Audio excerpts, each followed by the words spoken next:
las habilidades tecnológicas. Te voy a dar la posibilidad de que desarrolles una capacidad de reflexión filosófica acerca de cómo se construye el conocimiento.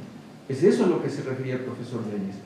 Antes de lanzarte a analizar un volumen gigantesco de datos, tienes que plantearte cómo se construye el conocimiento, que antes de eso hay una hipótesis, y esa hipótesis trae consigo un modelo, y que entonces ese modelo se valida a partir de los datos, ¿no? Es esa capacidad de reflexión filosófica la que te puede aportar la universidad. Es esa capacidad, pero además la capacidad de trabajar en equipo, la capacidad de construir los valores comunes que nos forman como comunidad, lo que puede aportar la universidad.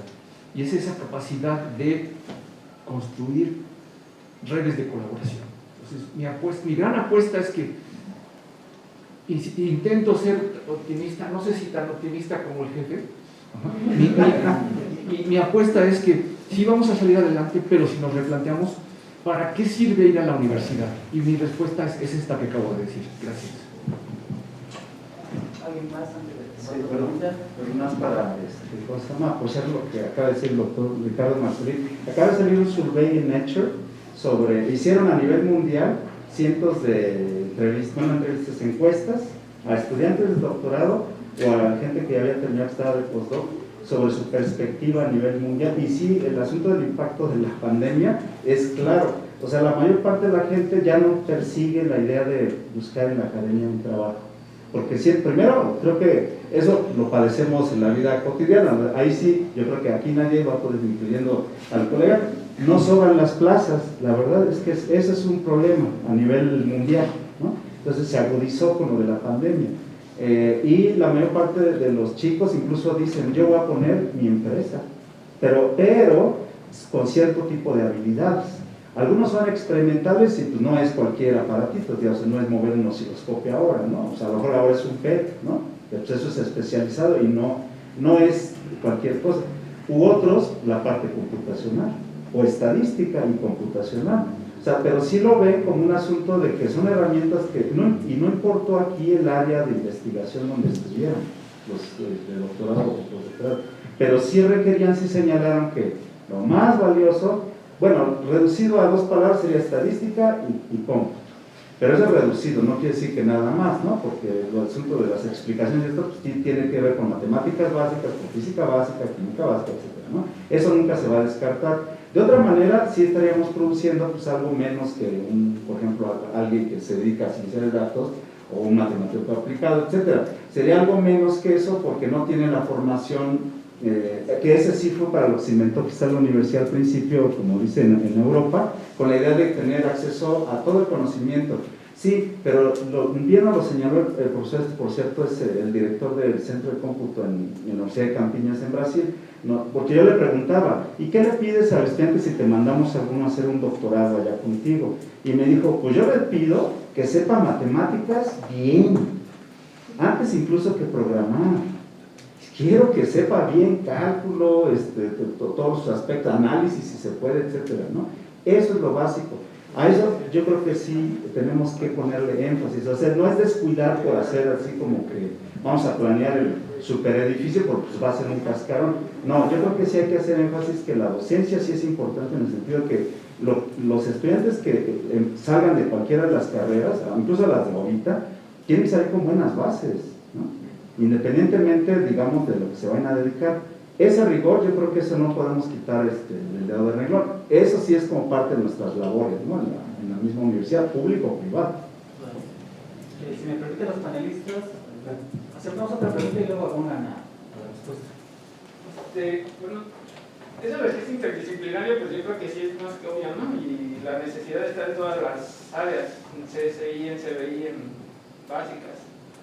Entonces, si notamos esa necesidad que en un momento dado se dio con el idioma, ¿por qué no se crea un área así que enseñe estos programas que son ya indispensables el día de hoy? Otra de las cosas, el saber matemáticas, muchos relacionan el saber matemáticas con desarrollar el problema a mano, ¿no? Cuando ahorita ya están los programas, entonces Digo, no es por ofender o por...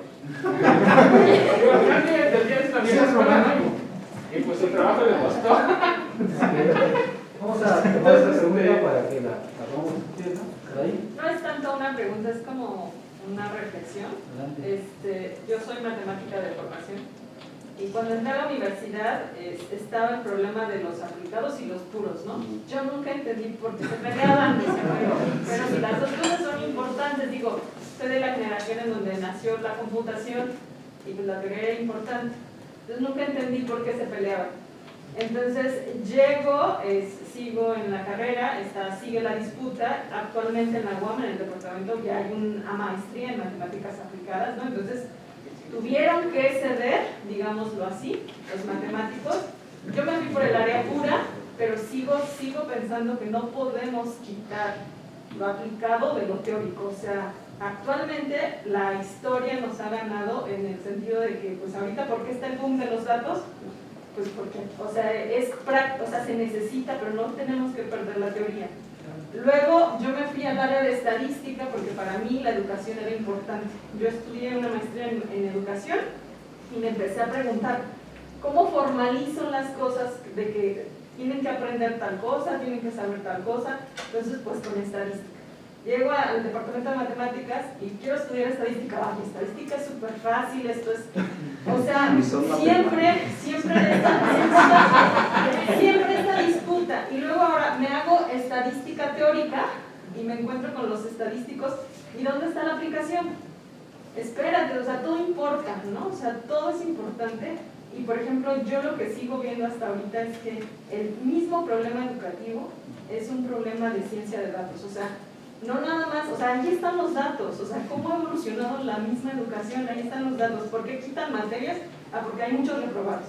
Pero pues nada más se fijan en eso, o sea, tenemos que incluir una red, un estudio de cómo estamos nuestros educandos. Por ejemplo, yo le decía a un compañero, es que se siente, o sea, llegas, les explicas una suma y ya no te entienden, ¿no? Y porque son pandémicos, o sea, ya es o sea, vienen entonces, pero no podemos decir que están perdidos, tenemos que buscar algo, ¿no?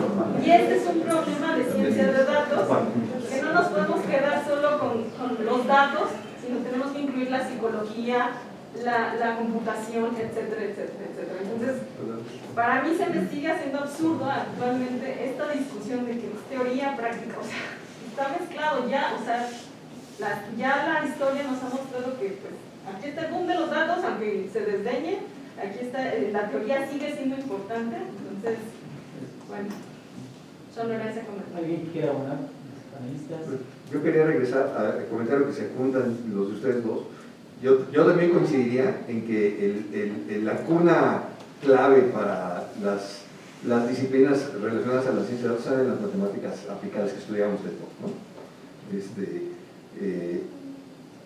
El problema que yo veo, al menos en el contexto de la UAM, que es mi entorno, es que no todos los profesores que están cercanos a lo que se llama en la UAM las matemáticas aplicadas dan ese paso que estás sugiriendo tú, ¿no? De dejar de ver la dicotomía, ¿no? De decir, está súper interesante el modelo, pero en el momento que los datos que me trajo mi vecino de acá del cubículo de junto ya no coinciden con lo que yo estoy escribiendo con mi hermoso conjunto de ecuaciones diferenciales, ya no me gusta el asunto y de ahí le paro y le voy por otro lado. Este asunto de sacarle la vuelta a explicar la realidad y reconocer que los modelos que hagamos, desde la teoría que sea, no nos van a alcanzar jamás, ¿no? Y que tenemos que aceptar la variabilidad, que tenemos que explicar la variabilidad o aprovechar la variabilidad, todo como lo quieran ver.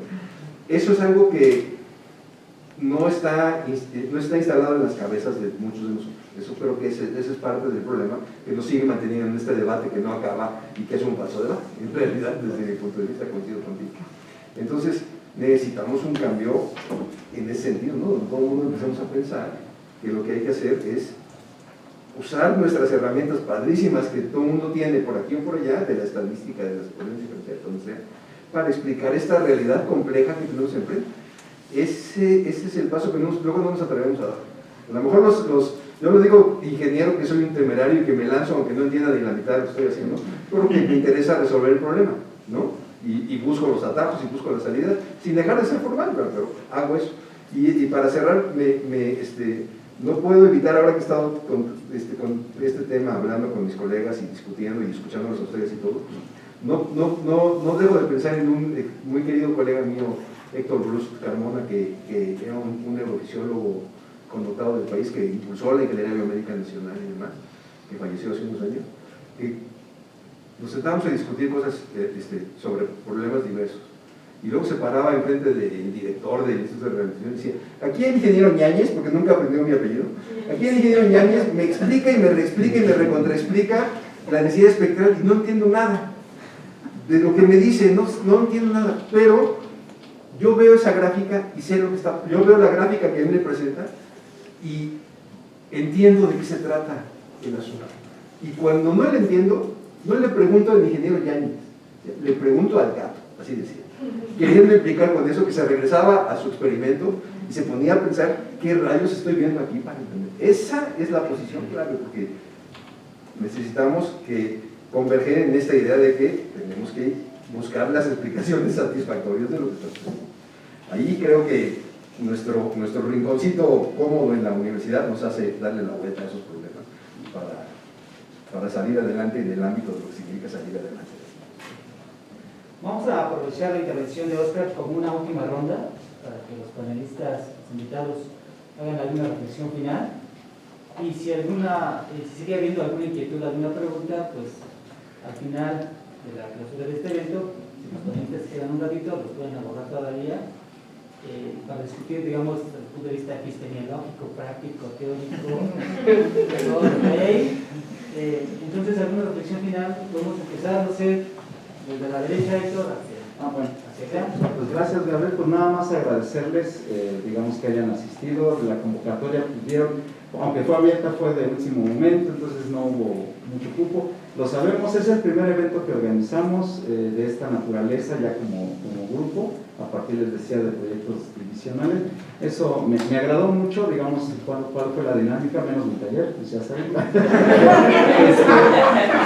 Fuera de eso, yo la verdad es que aprendí más cosas de las que realmente pensé que podía aprender, aparte de mis errores, ¿no? Eso sí, no lo duden, yo sí, ahí sí me rehago cada vez que cometo errores, pero me quedo con la idea de la diversidad si se fijaron, no pusimos como un tema para todos los talleres, eso lo discutía con Gabriel, y dije, pues a lo mejor después sí ponemos un hilo conductor. Ahora pues eran 3 hilos, no conectados, pues era una red sin conexiones, ¿no?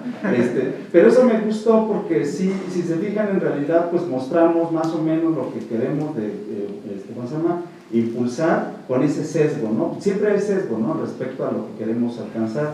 Ya, por ejemplo, estos asuntos de la docencia, que cómo vamos a transformar, eso sí ya creo que es más de los incluso cuerpos colegiados, de los mismos departamentos. Esto se tiene que discutir, eso es parte de las actividades que uno hace, ¿no? Pero pues la verdad les agradezco, ¿no? Que hayan aguantado hasta el momento a nosotros estas horas, ¿no? De 2 días. Pues gracias, ¿no? Eso sería todo. Gracias.